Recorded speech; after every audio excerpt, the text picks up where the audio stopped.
لله نحمده ونستعينه ونستغفره ونؤمن به ونتوكل عليه. أما بعد فأعوذ بالله من الشيطان الرجيم. قل ادعوا الذين زعمتم من دون الله لا يملكون مثقال ذرة في السماوات ولا في الأرض وما لهم فيهما من شرك وما له منهم من ظهير. ولا تنفع الشفاعة عنده إلا لمن أذن له حتى إذا فزع عن قلوبهم قالوا ماذا قال ربكم قالوا الحق وهو العلي الكبير. قل من يرزقكم من السماوات والأرض قل الله وإنا أو إياكم لعلى هدى أو في ضلال مبين. صدق الله العلي العظيم. محمد النبي الأمي وعلى آله وأصحابه وبارك وسلم تسليما كثيرا كثيرا. قرآن पाक जी सूरह सबा जी आयत नंबर 22 खां 24 ताईं तिलावत आहे. अल्लाह इन आयतुनि जे अंदर इंसान खे दावत ॾियण फरमाई त इंसान अल्लाह पाक जे तौहीद खे रब जी वहदानियत खे सम्झ. उन सम्झाइण जे लाइ फरमाई त तव्हां अल्लाह खां सवाइ जिन खे सॾियो था, जिन मां तव्हां उम्मीदूं रखो था, उन्हनि खे तव्हां सॾे ॾिसो, तव्हां उन्हनि खां पंहिंजी मदद घुरी ॾिसो. तव्हांखे ख़बर पइजी वेंदी त केतिरनि नफ़ा नुक़साननि जा उहे मालिक आहिनि ऐं केतिरनि नफ़ा नुक़साननि जा उहे मालिक न आहिनि. अवां ॾिसंदा त मुशरिक बि तव्हांखे जेका शइ वाज़े हुजे, सिज वांगुरु चिटी हुजे, उन्हनि जो मिसाल मुशरिक बि पेश करे न ॾेखारींदा त साईं असांखे हीअ जेका नेमत आहे, हीअ शइ असांखे अल्लाह खां सवाइ जंहिंखे असां माबूद सम्झूं था उन्हनि ॾिनी न. माना अहिड़ियूं शयूं मनसूब कंदा, उन्हनि जे तरफ़ के माण्हू झंडनि खे सजदो कनि था, उन्हनि जी मिटी चटनि था, के क़बरुनि खे सजदो कनि था, के अल्लाह खां सवाइ जेके ज़िंदह पीर आहिनि, जाली पीरनि खे ज़ाहिर आहे जेको पंहिंजी पूॼा कराईंदो उहो जाली पीर आहे. असली पीर पंहिंजी पूॼा न कराईंदो, बल्कि असली जेको पीर हूंदो उहो ॿुधाईंदो त पूॼा कयो अल्लाह जी ज़ात, इबादत कयो अल्लाह जी ज़ात. असां तव्हांखे रस्तो ॾिसी करायूं. ईअं न आहे त तव्हां जेको आहे असांजे पेरनि में अची किरो. अदब एतिराम ज़रूरु कबो जेको हक़ वारो हूंदो. बाक़ी अदब एतिराम जो इहो मतिलबु न आहे त पूॼा इबादत बानप जेका आहे उहा कंहिं इंसान जी या कंहिं बातिल माबूद जी कबी. बानप इबादत जंहिंखे चइबो आहे त इंतिहा क़िस्म जी आजिज़ी, जंहिंखे तव्हां सजदे जी सूरत चई सघो था, ॿाहुनि ॿधण जी सूरत चई सघो था, ऐं उन खां माफ़ौक़ल असबाब जेके शयूं आहिनि, जेके इंसान जे वस खां मथे शयूं आहिनि, उन्हनि जा मिसाल ॾेई सघो था त इन्हनि शयुनि जे अंदरि ख़ालिक़ ऐं मालिक ज़ात अल्लाह जी आहे. अल्लाह खां सवाइ काइनात जे तख़्ते ते कोई बि न आहे. जिन जा हिकिड़ा चंद मिसाल, औलाद ॾियण जी ताक़त अल्लाह खे आहे, न कंहिं झंडे खे, न क़बर खे, न कंडे खे, न वरी कंहिं जाली पीर खे. ऐं ज़िंदगी ऐं मौत ॾियण जी ताक़त अल्लाह जी ज़ात खे आहे. इन ज़मीन ऐं आसमान खे पंहिंजी जाइ ते बीहारण जी ताक़त अल्लाह जी ज़ात खे आहे. ज़मीन ऐं आसमान मां जेके नेमतूं अल्लाह साईं इंसान खे कढी खाराए थो, इन्हनि नेमतुनि खे कढण जी ताक़त सिर्फ़ु ऐं सिर्फ़ु अल्लाह जी ज़ात खे आहे. इहे हिकिड़ा चंद मिसाल जेके मुंहिंजे कुंद ज़हन जे अंदरि आया. वरना इन खां अलावा इंसान जेकॾहिं अल्लाह जी वहदानियत सोचण वेहे त सॼी ज़िंदगी खुटी वेंदी. अल्लाह तबारक व तआला जी नेमतुनि जूं जेके महिरबानियूं आहिनि उहे जेके ॻणाटे में बि कोन्हे. क़ुरान फरमायो इन तअद्दू निअमतल्लाहि ला तुहसूहा. जेकॾहिं तव्हां अल्लाह पाक जी नेमतुनि खे ॻणींदा त तव्हां उन्हनि जो शुमार बि नथा करे सघो. तंहिंजे करे क़ुर उन जे तरफ़ दावत कयो. फरमाई त क़ुल उदउ लज़ीना ज़अमतुम मिन दूनिल्लाहि. प्यारा इन्हनि खे चओ जेके अल्लाह जी ज़ात खां अलावा ॿियनि खे सॾनि था. उदउ लज़ीना सॼो तव्हां उन्हनि खे ज़अमतुम जिन मां तव्हां उम्मीद रखो था, इरादो रखो था, मिन दूनिल्लाहि अल्लाह खे छॾे. अल्लाह त हर शइ जो ख़ालिक़ बि आहे, मालिक बि आहे, राज़िक़ बि आहे. अल्लाह जी ज़ात खां सवाइ जिन खे तव्हां माबूद समझो था उन्हनि खे तव्हां सॾु कयो। यादि रखो त इंसान जॾहिं अल्लाह जी तौहीद खे बयान कबो आहे त उन वक़्त में जेके भुलियल जेके हूंदा आहिनि उहे छा चवंदा त बाबा हे त ॾिसो पीरनि खे मञी कोन था, हे असां बुज़ुर्गनि जो एतिराम कनी कोन था। बाबा एतिराम उन पीर जो हूंदो जेको हक़ वारो हूंदो, बुज़ुर्ग उहा जेको हक़ वारो हूंदो, जेको ठॻो आहे उहो बुज़ुर्ग न आहे, उहो पहिरें नंबर जो फ्रॉडी आहे। ख़ैर उन जे बावजूद बि उनखे गारियूं न ॾिबियूं, एतिरो ज़रूर चइबो त बाबा हीउ जेको आहे अल्लाह जे सिफ़तनि जे अंदरि शरीक न आहे, अल्लाह पंहिंजी सिफ़तनि में पंहिंजी वादा खे न कयो। जेकर को दावा करे थो कूड़ो, एतिरो चइबो कूड़ो, पोइ हाणे उनखे खणी उहे सजदो कनि, छा बि कनि, उन्हनि जो मसइलो। कुरान फरमाए त जिन जो इरादो कनि था अल्लाह खां सवाइ ला यमलिकून मिस्क़ाल ज़र्रा,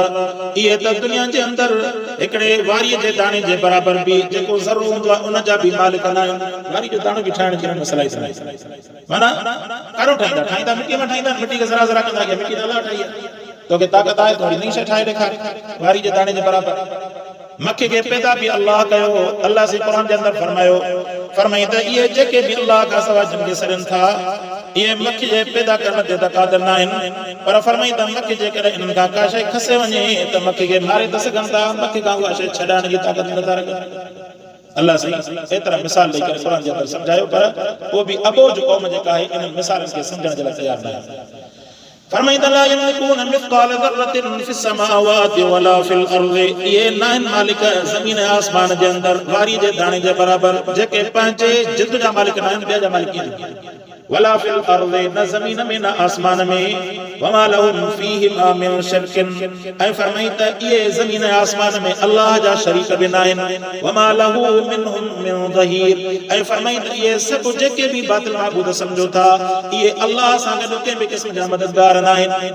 दुनिया में अल्लाह साईं इहा शइ वाज़े तौर ते क्लियर तौर ते इंसान खे सम्झाई ॿुधाई, इंसान कन खोले करे दिलि जे कन सां क़ुरान खे पढ़े ॿुधे सम्झे, उन खां बाद में उनजो ईमान जेको आहे वाज़े तौर ते खुली करे वाज़े थी पवंदो, निर्वार थी पवंदो। अधे कुरान बि ॻाल्हि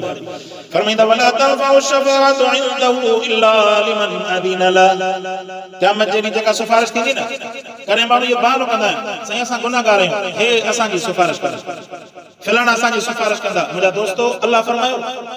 आखिरत जे अंदर जेका सिफारिश थींदी, इन सिफारिश जे अंदर मन लदी यशफउ इंदहु इल्ला बिइज़्नि, कोई भी सिफारिश करण जी ताक़त नथो रखे, हता के जाली पीर ठग ऐं मौलवी जेके न उहे छा, पर नबी भी सिफारिश जी ताक़त नथा रखनि, हता के मोहम्मद मुस्तफा सल्लल्लाहु अलैहि वसल्लम जन भी सिफारिश जी ताक़त नथा रखनि। हा तॾहिं उहे सिफारिश कंदा जॾहिं अल्लाह पाक जो उन्हनि खे ऑर्डर थींदो ऐं अल्लाह जो इज़्न थींदो, उन जे लाइ जंहिंसां अल्लाह राज़ी। अल्लाह पाक पंहिंजी रज़ा जे लाइ शर्त रखियो त इबादत कयो मुंहिंजी, गैर जी इबादत कंदा उन जो रब ईमान ई ख़त्म करे छॾे त उनजी सिफारिश कंदा। ईअं थोरी थींदो त माना गैर जी इबादत बि कंदो ऐं चवे त साईं फलाणो साईं जो मूंखां राज़ी आहे, फलाणो बुज़ुर्ग जो मूंखां राज़ी आहे त सिफारिश कंदो। अल्लाह जा माना अल्लाह सां गॾु उन्हनि खे तूं शरीक थो बणाए ज़ात में सिफ़ात में, उहे तुंहिंजो छा कंदा अल्लाह वटि जॾहिं तोखां अल्लाह ई राज़ी न हूंदो। सिफारिश उन शइ जी थींदी जेको शिरक खां कुफ्र खां पाक हूंदो, पोइ खणी गुनाहनि जे करे कोताहिनि जे करे ख़ताउनि जे करे अल्लाह तबारक व तआला उन्हनि जी माफ़ी जेको आहे क़ुरान जे अंदरि ॿुधाइण फरमाई त मां उन्हनि खे माफ़ करणु फरमाई।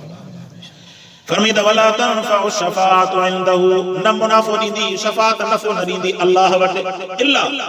साईं कहिड़ी सिफारिश कम ईंदी, लिमन अदिन ला, जंहिंजी इजाज़त अल्लाह ॾियणु फरमाईंदो। मुंहिंजे मुस्तफा सल्लल्लाहु अलैहि वसल्लम जन फरमायो क़यामत जे ॾींहुं अल्लाह तबारक व तआला जॾहिं पंहिंजे अहारियत जे अंदरि हूंदो, रब साईं तमाम काइनात खे गॾाए करे उते सवाल कंदो मनिल मुल्को,